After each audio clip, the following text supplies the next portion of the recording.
Welcome to Chasing That Neon Podcast. I'm your host, Adam Pope.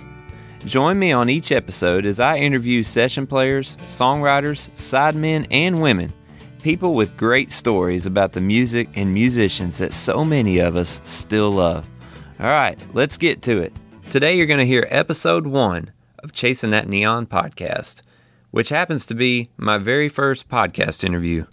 You might be able to tell, but my guest, he's a true professional, and it was his storytelling and kindness that carried the show. His name is Dick McVey. When I got the idea to do these podcast interviews, I was kind of nervous to announce it. I wasn't sure if anybody would want to come on the show yet, but there are so many people in the music business that I look up to and admire. I want to hear their stories, and I want to share them. Well, Dick McVey is one of them, and I'm so honored he took the time to let me come over, set up my little old mic, and fire away. His resume speaks for itself.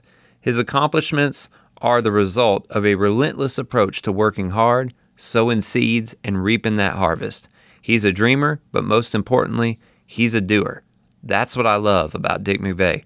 Since we recorded this interview, his book came out and it's available on Amazon right now. The book is called Appalachian Dreamer, From a Coal Camp in West Virginia to the Stage of the Grand Ole Opry. How about that? And that book went to number 1 in the music business category. Number 1. I just ordered my copy, and I cannot wait to jump into it. It literally just got here. I hope you'll feel the same way after hearing this show. So let's get to it right now. Welcome, Mr. Dick McVey. All right, I'm here, so excited to be in Hendersonville, Tennessee today with Mr. Dick McVey. He's got a quote on his website.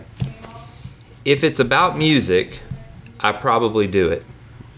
And I can't think of anything more true to describe you and your biography and what you do every day. I was looking here, and man, you've been on the Grand Ole Opry more than 500 times. Yeah. Not just as a musician, Independent Producer of the Year award. You've won that. You've won awards for Publicity Company of the Year, Who's Who in America. You've been an agent and manager. You are an agent and manager for some of America's top tribute artists. Senior editor and Nashville bureau chief for Performance Magazine. State of West Virginia, your home state? Yeah. State of West Virginia, they named you the Ambassador of Music. It's an incredible honor. Mm-hmm. Nominee of the West Virginia Music Hall of Fame. Top 10 nominee for Musician of the Year. Now, y'all hang on and just listen to this. Gold Record Award for Publicity from George Jones. I love that, the possum. Played bass guitar for more than 20 major artists. You've produced and recorded more than 500 albums. And I'm also going to ask you about, are you the only guy that has spun your guitar around multiple times on the Grand Ole Opry? As far as I know. I'm the only one that didn't get fired doing it anyway. Yeah.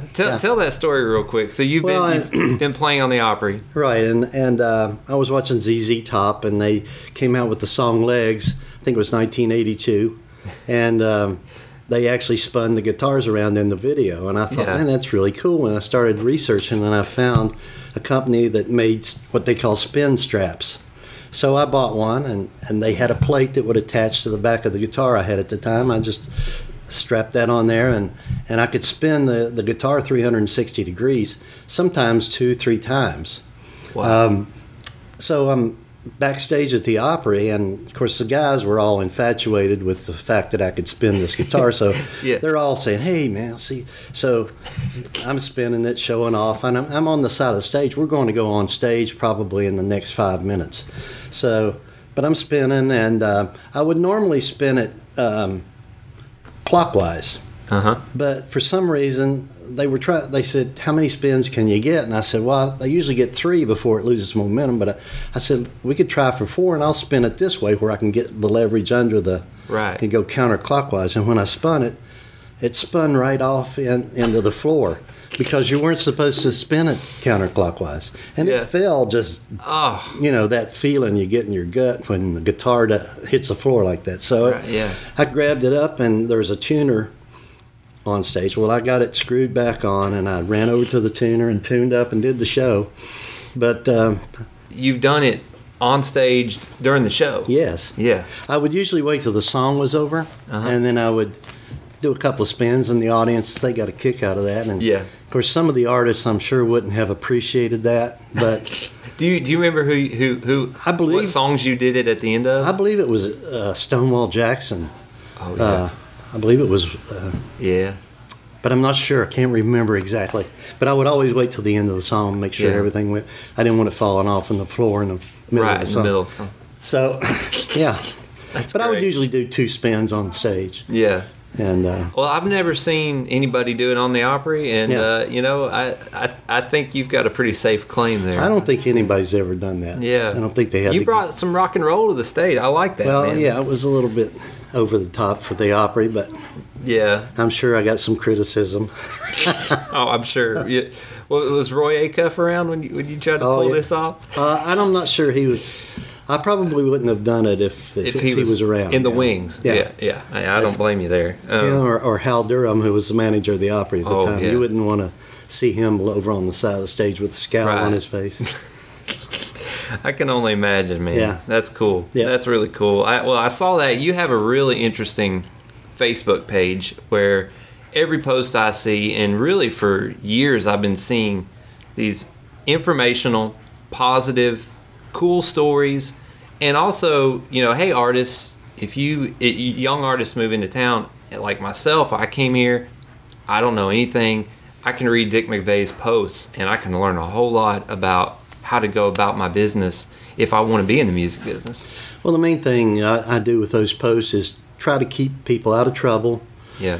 Try to encourage people who are maybe thinking about giving up, or this is a tough business, and they need that positive reinforcement every now and then from time to Right. time. And we've all been through it. It's not like it's anything new or anything that's, it's gone on forever Right. and ever. There's been a lot of, it's a tough business, and Yeah. people get bummed out over it sometimes. Yeah, absolutely. Well, you're always very encouraging and also constructive. You point out things that, hey, if you're doing this, these results won't be as good, but if you try this, you're going to get better results. And I really appreciate all those you've posted. You continue to post over the years, and then you sprinkle in those stories like that spinning guitar. I had to talk to you about that. I think that's cool. Well, I'm writing a book now about my life, and then when I get finished with that one, I'm going to kind of do a how-to. Oh yeah. To let people know. Right. And I'm going to take it from when you're in the bedroom first learning all the way up to, trying to be a professional musician and beyond. That I can't wait till this book is out. I've heard you talk about that, and I think that's one of the reasons I want to talk to you about, because I know you're a walking, talking book of history, great experiences, and information. And we haven't even talked about. We hadn't even got into some of the people. We mentioned Stonewall, but you've played with a lot of people over the years, and I counted. I was going through the list. I counted, and correct me if I'm wrong, I got 10 members of the Country Music Hall of Fame, and then 2 members of the Rock and Roll Hall of Fame as well, musicians that you've been on stage with, country acts that just grabbed my attention, Trace Atkins, Bobby Bare, Little Jimmy Dickens, Dave Dudley, 6 Days on the Road. I love that song. Sure. And then you got one that really stopped me, and I just took a breath when I read it. Holly Dunn. The late Holly Dunn, unfortunately. We lost her about 4 years ago, I believe. Right. And Daddy's Hands, one of my favorite songs ever. And even Holly had she actually had talked about you playing in her touring band and playing and mixing her last CD. Right. I just thought that was fabulous. I'm a big fan of hers. Yeah, we were really close. She, I don't know why. We just had a rapport with each other that was, it was kind of, I can't describe it. Yeah. I'm at a loss for words. But, we continued to communicate once she left town and went back out to the Southwest. And, but she was great to work with. I mean, she was one of the guys. She would, whatever. She was a member of the band, really. She didn't look at herself as a star, and she treated us all, she wouldn't do anything just because it was her. She would do things that were all inclusive of the band. So. Right. When you have been on stage with folks like Holly or, any of these folks I've been talking about, I mean, there's a huge list. And they play that song, their big song, like Daddy's Hands. Yeah. When you're sitting there playing that with them and you're watching the crowd, what's that like, when you see them all singing that back to her and you're part of that? It's surreal. It's, I go back to when I was a kid, and I started dreaming about walking on a big stage and that. And it's just, you're living that dream. Mm-hmm. And yeah, I would have to say to myself, that's little Jimmy Dickens there. Because it was so unbelievable. Yeah. And I don't know how else to describe it. It's and you're scared to death because this is their signature song. Don't mess it up. Mm-hmm. You've got that going on in your mind. Yeah. And then you're trying to enjoy the moment as well. You're looking out and you're seeing hundreds of people or sometimes thousands, depending on who the artist was. But right.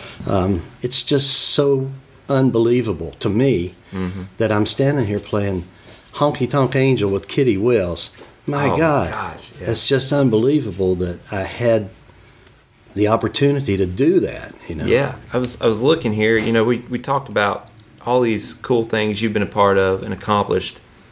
It's an amazing list.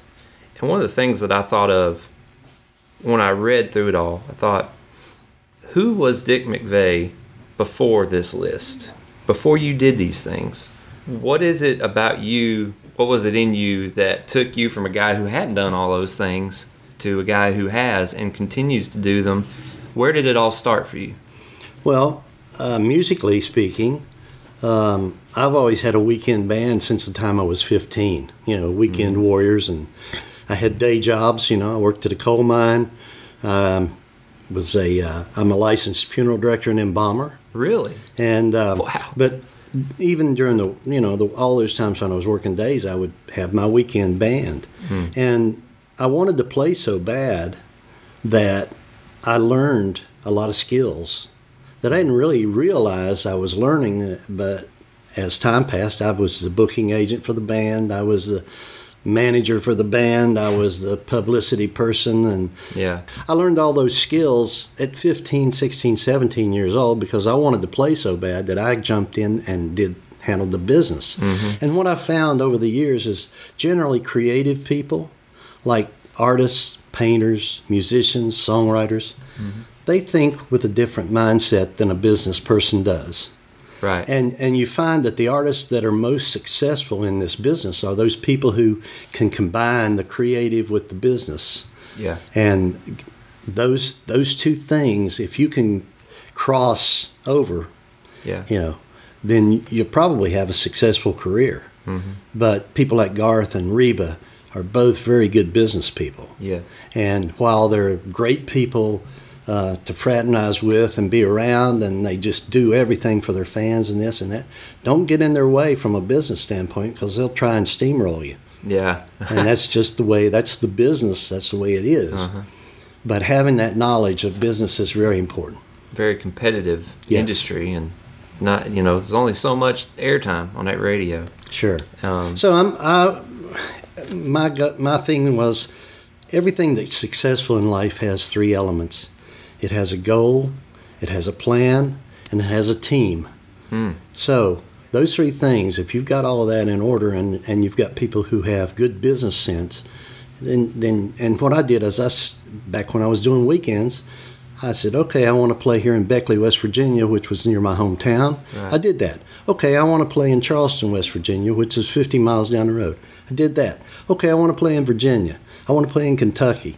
I did that, and it just kept going on and on and on. And finally it got to the point where I said, this band, the band that I was working with, are excellent musicians. And I said, it's time that we maybe go on the road professionally.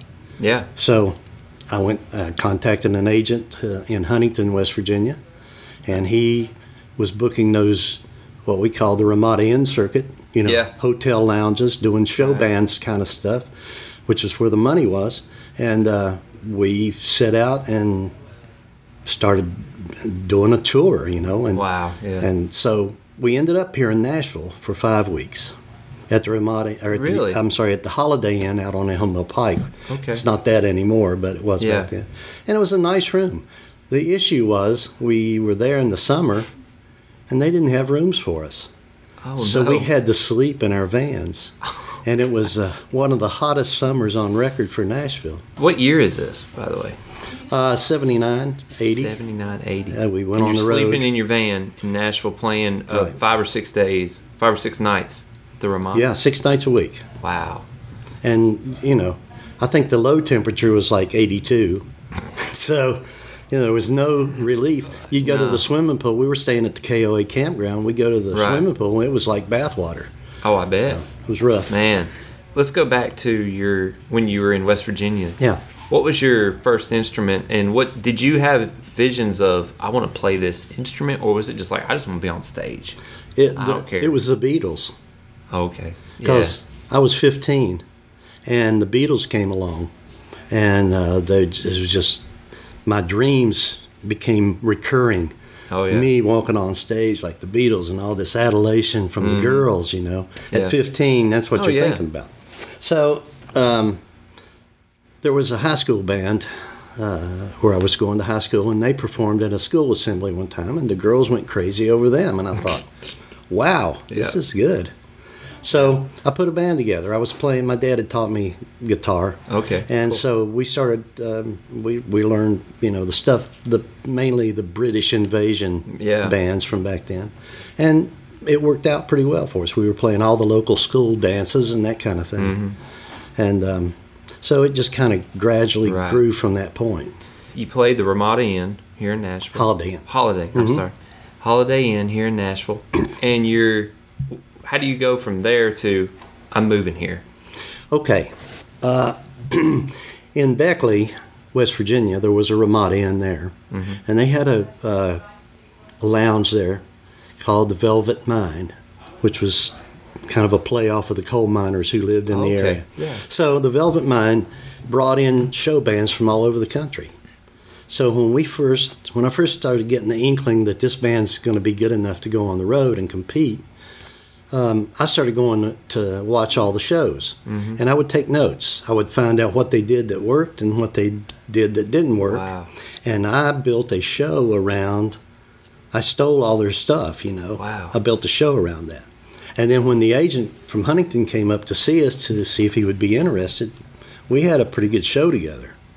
So that's where it all started. And, Man, that's great. And then I had met a guy who was in a show band from Nashville. His name was John Frost. And John, who became one of the 4 guys that were Opry members. Okay. Right? He became one of the singers in the 4 guys. Well, he had told me, we became friends because he was a bass player and I was a bass player. And so he said, if you ever come to Nashville, give me a call and I'll show you around, that kind of thing. Well, when we got here, I didn't realize he had gone on to, play on the Opry. I thought he was still playing bass in bands. Right. But I called his mom. His mom answered the phone, and she said, no, John's playing on the Grand Ole Opry with the 4 guys. And I thought, no. And she said, oh, yeah, he's doing that. So I finally got in touch with him, and at that time they were doing matinees, like shows in the afternoon. Okay. Yeah. And he invited me to go backstage with him at the Opry. And, man, from there, I was just hooked on it. Yeah. And another thing was, I was 30 years old at the time. So I'm looking at the crowd's getting older and the crowd's staying the same age, and I'm thinking, how much longer can I do this rock and roll and disco and all this kind of stuff? Right. How long can I do this before I start really looking out of place?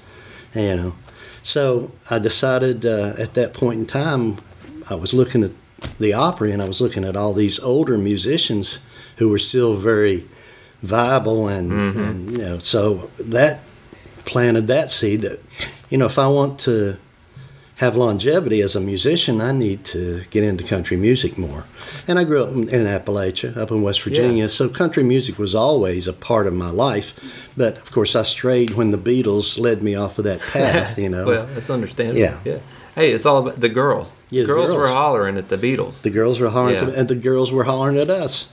Oh, I bet. So, man, what else do you need? Exactly. That's what I think I can say for sure that was a big part of why I picked up a guitar there. Absolutely. Yeah. Same age, too, 15. Yeah. Well, that's really cool. So you moved here and just started working right away. Well, I told John, I said, man, if I could just get a gig with somebody. And this is crazy because there's guys who've been here 15, 20 years that never get an opportunity. But I go back to West Virginia. We had a couple of weeks we did in Stillwater, Oklahoma, and then I went home to visit with my parents and my sister. And when I got up there, I get a call from John, and he says, Stonewall Jackson is looking for a bass player. And I said, okay. Wow. He said, can you come down and audition? And I said, sure. So I went down, passed the audition. He hired me. First gig we played was at Tootsie's. It was kind of a benefit type show, part of that. And so we did that show. And then he said, we're going to be playing the Opry next weekend. And at the time, he had a song out called Old Chunk of Coal, which John Anderson covered and just killed his version of it. But at the time, that was going pretty strong. And so we were going to play that song on the Opry. And we did that, and I'm thinking, man, this is so great. It's so great. Somebody asked me when I came off stage, well, what'd you think? Because they knew it was my first time. What did you think? And I said, I don't remember. I need to do it again, because I don't remember what just happened. Yeah. So this is the following week, Stonewall had a road gig. And they said, well, you drive the bus, right? And I said, well, no, I've never driven a bus. And they said, well, gee, we need somebody that can drive the bus. So that was my welcome to Nashville, hired, and within 8 days, I'm fired because I can't drive the bus. Oh, no. I thought you were going to say you drove the bus. No. No? Well, I didn't know how. Yeah. And back then, there weren't all these automatic things. There was a stick, and you had to be trained, basically, to drive that. Wow. So I did that. And then when I got out of that deal, I needed money, and so I picked up the phone book, and I just got in the Yellow Pages, which is Google for now, and every business that I could find that was related to music, I called them. I probably called 150 people just trying to get my foot in the door, and I didn't care what it was. I felt comfortable enough that as an agent and a manager, I felt comfortable enough that I could go in and be an asset to the company. And Louis Owens, Dolly Parton's uncle, I talked to him, and he said, "Why don't you come down? Let's talk." Because he found out I was from West Virginia. Of course, he grew up in East Tennessee, so we had that Appalachian mountain, And so I went down and talked to Louis, and I didn't know who he was. I didn't know he was Dolly's uncle. Yeah, okay. And so when he found out, a lot of people use people to get to artists. And once he found out I didn't know who he was, it was like, so this guy's really sincere about, wanting to work for me and not knowing. Yeah. Wow, that's amazing. So he hired me, and he had a bus. He was the guy who initiated merchandise sales on the road for artists. And so we went out and sold T-shirts for Dolly and Barbara Mandrell and Merle Haggard and all these people.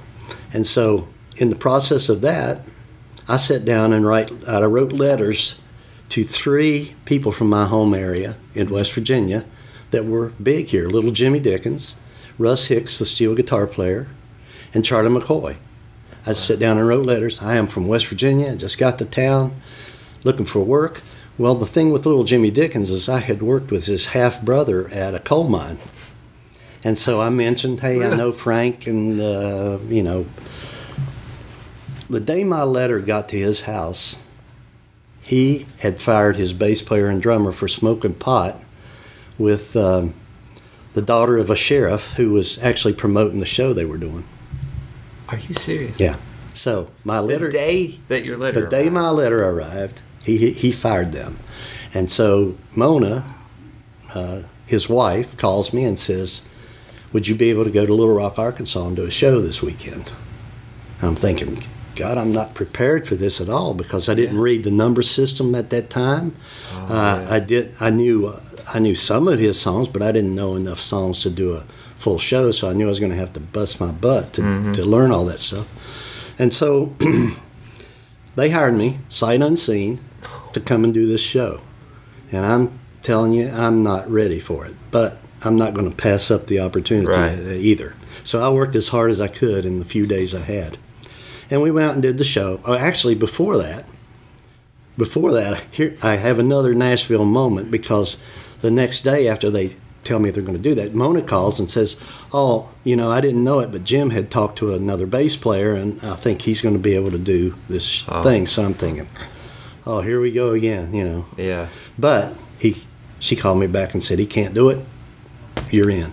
Nice. So, and there you. We listened to an 8-track of Jim's songs on the way to the show, and the funny thing was, I had learned them pretty much like the record, but somebody in the band or he would say, "Well, that's not exactly how we do it." Oh, really? And I'd say, no. Well, and the band kept encouraging, "Oh, you'll be fine. Don't worry about it."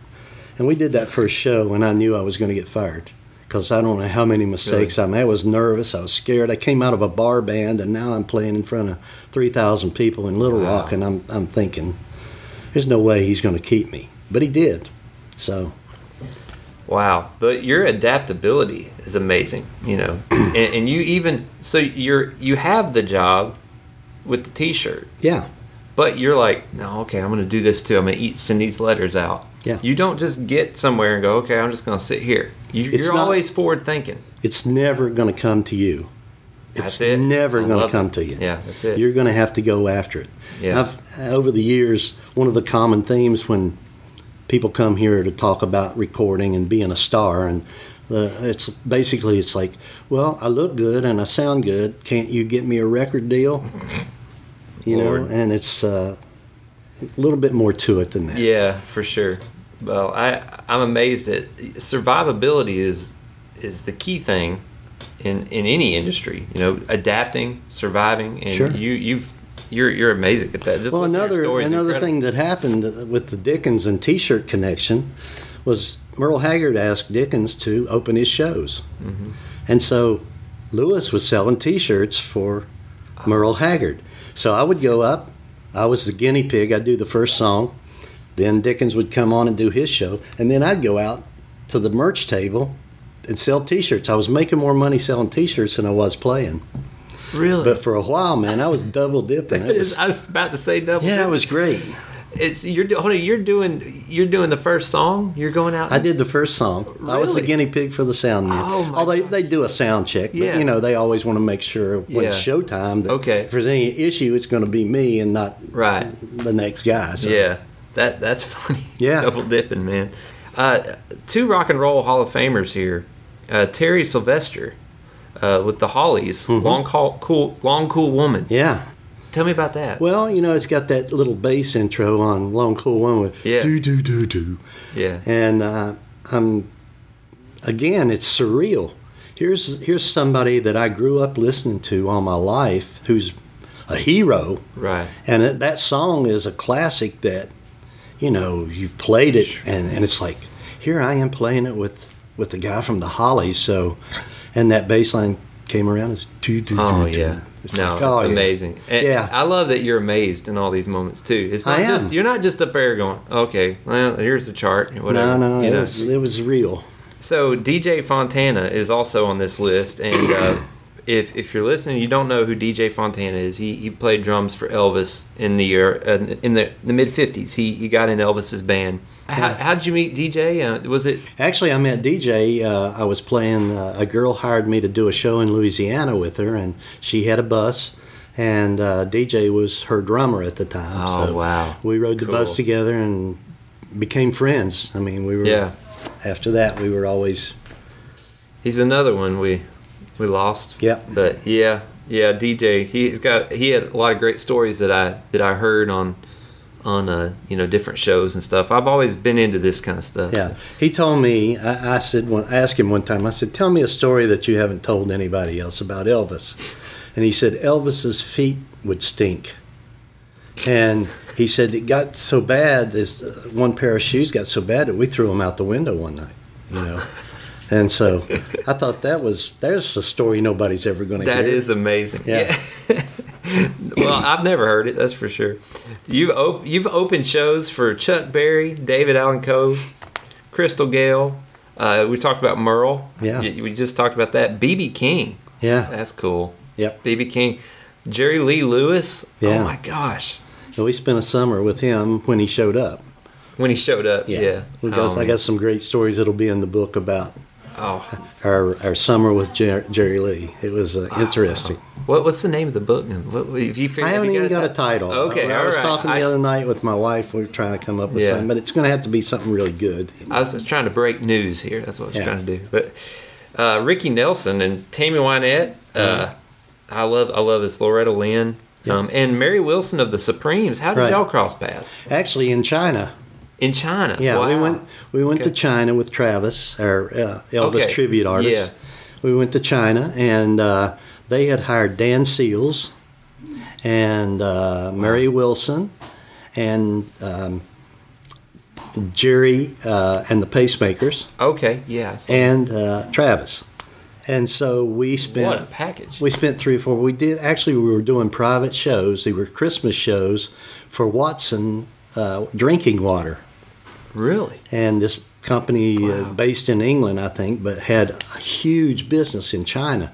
So they hired us to come over and play their Christmas party. So we did Hong Kong, we did a show, and then we went over into Shenzhen into communist China to do a show. That's another surreal moment for me because I'm standing there getting ready to cross the border into communist China, and I'm thinking, as a kid, oh, God, you wouldn't even think about going close to the border. And here I am, Music just takes you down these and Jerry and journeys. the Pacemakers, good gracious, that, for me, that was one of the British invasion bands that I grew up with. So such a pleasure to be around those guys. So many validations in your life of, I did the right thing going down this path.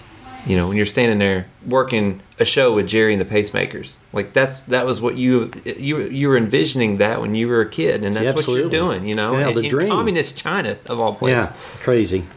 So something that you developed years ago here in Nashville, it's called the Musicians Referral Service. Mm-hmm. What caused you to do this, and why the Musicians Referral Service? Well, I don't want to say anything too bad about the Musicians Union, but I found out when I came to Nashville that there were so many musicians here and sidemen that they didn't really do a good service for those players. They were concentrated on the symphony players, the session musicians, and the stars. Other than that, if you were just a sideman out here trying to make a living doing club gigs, didn't really see anything that they were actually doing that I thought was adequate. Right. So Tom Holland was the drummer with Little Jimmy Dickens, and Tom was the guy when I came to town. Everybody would call Tom if they needed a musician because he would go out to the clubs at night, he gathered up cards, and so he knew a lot of people. And so I decided, why not, instead of having somebody call, why don't I put a list of musicians that are available in the hands of the people that are doing the hiring? Yeah. It's a totally unique concept because most referral services, you would have to go to the referral service to get the name and number, and that's how they made money. But I was charging $5 a month to have your name on my list. Wow. And my list would go out to all the booking agents, all the managers, all the artists, all the nightclubs, all the performing arts centers, all the theaters. I would do that every month. And it got to be, there was times I had over 100 people on that list. God. And back then, it was $500 for a musician. It was extra money, Yeah. So, Another example of you just kind of getting the temperature of the room, the lay of the land, and going, okay, there's something that I could do here. There's something I could step up and fill a void. Well, I saw people calling Tom all the time looking for musicians. So I said, why, if we can go ahead and put guys that are really looking for work and put their name out there. And they had their name, their phone number, whether or not they could sing, and then a brief description, 25 words, I believe it was, of how they would describe themselves. And how much work did these guys get out of that? There's a guy here, Greg Baker. He bass player and band leader for Trace Atkins. Right. And he claims that he wouldn't have got that gig if it weren't for the referral service that you started. Well, and talks about you on there that you connected them. I placed people with a lot of major artists. Yeah. Because when somebody was auditioning, rather than them putting out a cattle call where they would have people lined up around the building, they would call people who were on my list and audition them first. So it became, and I sit down one day and figured up, I placed over 10,000 musicians in working jobs. Wow. Golly. That blew my mind when I looked at the figure, because I believe it. It's unbelievable, but it's with the number of musicians there were. And of course there was a lot more work back then. So that's why I discontinued it around 2000, because it was at that point the internet was, people were using the internet more, and the Ramada Inn lounge gigs were pretty much gone. A lot of the live venues were gone. Drunk driving laws, more entertainment options to stay home. People just quit going out, and so the venues just, they sort of went away. Right. Well, that's sad. It is. It's changed like that. Well, speaking of that change, I watched the Ken Burns documentary, and Chet Atkins said something I found amazing, because I'm watching all these artists, Loretta Lynn and all. I go through the whole list, but if you've seen it, you know what I'm talking about. The 50s and 60s era, I love. 70s, all the way through the 90s. I love so much of that music, and I'm very sentimental, nostalgic, very moved by all that. And I watch those guys, I'm like, those are real artists. That's real music, and I get caught up in that. Well, Chet Atkins was asked about the Nashville sound, and he pulled change out of his pocket. I'm going to pull keys out of mine, but we'll just pretend it's change, all right? And he did that with change. He said, that's the Nashville sound. Now, that's the 60s, and it stunned me, and I chuckled. I thought it was funny, but it also stunned me, because I thought, well, that's what we complain about now. I don't associate that with the 1960s music or the 50s.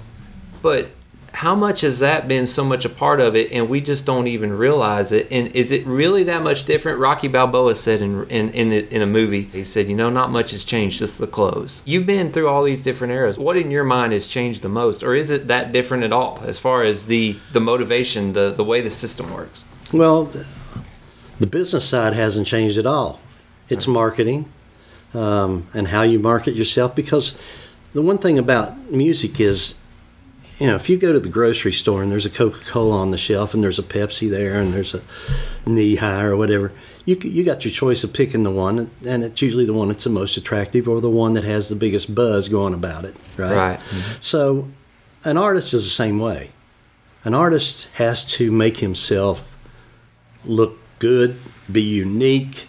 All of those factors, labels back then used to take an artist that was ungroomed, and they would put them in a program called artist development, and they would bring that artist along, and then in a matter of a year or two, they'd put something out on them to see how it worked.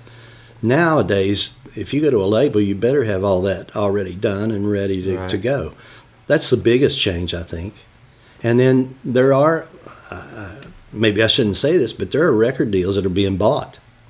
People are going in. Look at a label with a new artist. It's a great expense to a label, because they have to do the video, they have to do the recording, they have to do the marketing and the publicity and hire the attorney and all this. Right. Lots and millions of dollars to get an act out there and get it started. So if an act came in with a financial backer, the label would look more fondly on him than they would an artist who comes in off the street and says, I've got what it takes, just need a chance. Well, can you help us pay for this? Can you help us pay for that? Do you have any backing? And so a lot of it has gone in that direction too. Right. And to me, independent record labels always did that. They always had, the artist paid for everything, and the label would produce it, put it out, and even hire the promotion team to promote it. Wow. And but the artist bore all of that expense.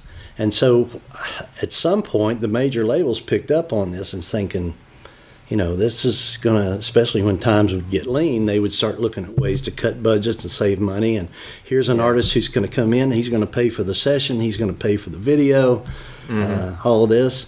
That act was very attractive at that point. So a lot of that went on and still goes on as far as I know. Well, and there's so much now that you build your own fan base, you do all that. You're the artist with it. Yeah, you are developing that artist that they want. They don't have to do it. They don't have to spend the money. And they can see who's committed that way too. You know, if somebody's spent years building their own base, doing the shows, I mean, that's worth the investment. It is. Yeah, and I can see that from a business sense. The negative side of the internet is there's so much bad stuff on there. Yeah. So how do you drive traffic to your particular site and your type or style of music? I can give you a trick on one of the things that people are doing. They're going to these websites where there are blogs for a certain act. So if you find an act that's similar to yours, you go on that blog and there are like email addresses and you can glean those fans. Hey, if you like this guy, how about listening to mine? See what you think of that. And a lot of acts are picking up, fans and because of that. Yeah. Yeah. Well, you leave it to you to figure out these things. You got to think with. Yeah. You got to use the psychology of. I try to, even when I was doing records, back in the 80s, I was producing records. The color blue. I was looking at the psychology of certain colors, what appealed. So I started doing my records on blue vinyl, just based on the psychology of how the blue color appeals to. Certain factions. As soon as you said that, I thought about my favorite vinyl Elvis record is Moody Blue, and it's blue. Yeah. It's a blue vinyl. Yeah. Yeah, that's amazing. I try to outthink people. Yeah. Or think beyond. Get up a little and head. I think we've lost a lot of that creativity. I'm a big P.T. Barnum fan, Yeah. P.T. Barnum used to, had the circus, and so he had elephants, which generally nobody had seen. And this is back in the days, too, before there was a lot of TV or anything going on. So people would go to the circus, and it became a three-ring circus where there's three acts going at once. Well, if he saw the crowd start to get, antsy or kind of bored maybe, he would say, bring out the elephants. So anytime there was a lull in the show or he felt a lull, he would bring the elephants out and parade them around, and it would regenerate their audience. Yeah. So that's kind of how I think. I think about what would P.T. Barnum do in this case? Yeah. How can we do this? How can we do that? And look at it from a psychological standpoint as well as the physical. Another thing that I used to do is I'd come up with publicity stunts, and I'm not going to give you the big one that I've got because it hasn't been done yet, and I think I'm going to get it done. Oh, yeah. But one thing we did is I had a rock and roll singer who lived in the southeastern corner of Iowa. There's 3 states right there. I don't remember exactly which 3. So we put together this thing. I came up with this idea. We'll do the world's fastest rock and roll tour. And so what we did is I hired a limo. We put equipment in all 3 of these states, and he would play one song, hop in the limo, go to the next state, do one song, hop in the limo, go to the next state. So we did the world's fastest rock and roll tour, 3 states in 17 and a half minutes. And we got so much publicity out of that. I mean, I had radio people and people calling from all around the world, South Africa and Europe and England, that, of course we did the publicity, we put it out there. But people just loved that idea.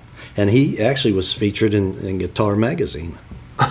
That's awesome. Yeah. So cool. Yeah. So a good businessman, Travis LeDoit. Mm-hmm. I wanted to ask you, kind of pick your brain on the difference between somebody who's just doing Elvis songs and somebody who's really connecting with an audience like he does. Well, Travis is a rare artist. And we first met at a rockabilly festival in Jackson, Tennessee. I helped Henry Harrison, who had the rockabilly show there. I did it with him for 3 years. DJ and I were standing at the edge of the stage talking, and all of a sudden DJ just started staring, and his mouth came open, and he said, "I want you to look at that." And I said, "What?" He said, "Look at this kid. He looks like Elvis." And so here's Travis walking across the parking lot. Well, that's the first time I'd ever met Travis as well. But later on that night, he performed. Marty Stewart was there and a bunch of people. And the DJ was playing drums, and Travis got up and did a couple of songs, and I was just blown away. Mm. And so my initial intent with him was just to make sure nobody took advantage of him. if anybody offers you anything, give me a call. Let's talk. Don't jump into anything.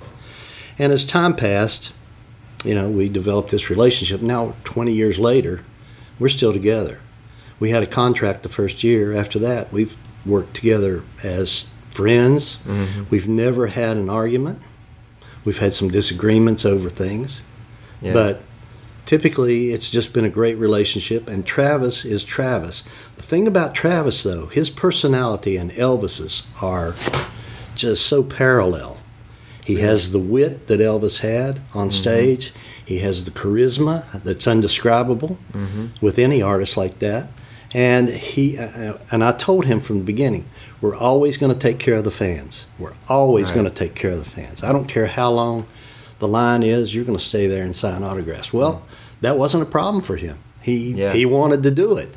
Yeah. And so as time progressed, he start going into the audience and singing to people, and he just endeared himself to so many people who at the moment think this is Elvis, but then, immediately after it's like, well, that's not Elvis, but what a nice guy. Yeah. So it's been more him than me. I mean, I think I've done some things for him that were really great and kept him out of trouble in some instances, but for the most part, it's him. He's great to work with. Yeah. Well, and he's not Elvis when he comes off stage. Right. That's the greatest thing about him. When he comes off stage, he's Travis. And so people have gotten to know him through the years because after every show, I don't care where it is or how many people are there, he's there to meet them, sign their CDs, sign their T-shirts, whatever they want.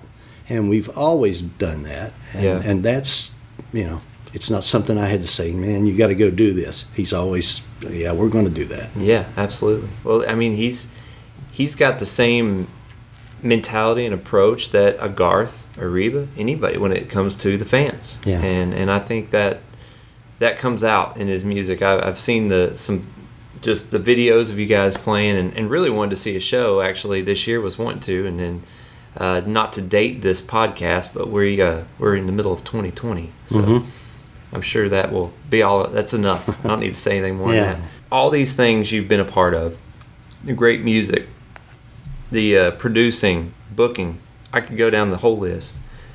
What is it that you're the most proud of? Is there anything specific, or is it just the bulk of it all, or do you even spend much time thinking about that? Well, there's certainly highlights. And, if you split things up, like from a publicity standpoint, handling George Jones, publicity for 3 years, the Bellamy Brothers, from a publicist standpoint, that's a real credit to absolutely to be able to have a gig like that and to do it. Yeah. And from a production standpoint, winning the Independent Producer of the Year that year, and having your records do well. And I think from a producer standpoint, when I've got a friend who just wrote a song and he sent it to me this morning, and as soon as I hear it's just him and an acoustic playing it, but I hear the production in my head. I hear it, and it's almost immediately as the song's going on, I can hear the instrumentation that's gonna work. So that award was great. The West Virginia Ambassador to Music, and then last year being nominated for the West Virginia Music Hall of Fame. What a great honor that is to have. Absolutely. And my appearances on the Opry, that's probably the greatest achievement a country musician can have, is to walk on that stage. And I walked on it hundreds of times. So it's just a combination of all those things. Working with Merle Haggard, and I found out that Merle would go down and have breakfast early in the morning, and so I would get up and go down, and it was me and Merle sitting across the table. My gosh. And I could pick his brain about the business. That's one thing I did when I was with artists. Like with Tom T. Hall, a lot of the guys would want to talk hunting and fishing. But if I got him one-on-one with me, I asked him about the business, Yeah. And I said, how do you write a hit song? He says, you got to write a movie in 3 minutes. Wow. How simple is that? Perfect. Yeah. Man, so many rich experiences. Yeah, and I wanted to learn. And then when I became the editor here in Nashville for Performance Magazine, Performance is a worldwide magazine, or it was at the time, and I was able to, interview Van Halen and all these guys and be around them for a day. And it opened up so many doors that I was able to ask them the things that I wanted to know from my artists, the people that I was working with. I was trying to get as much of knowledge as I could so that I could help them. Right.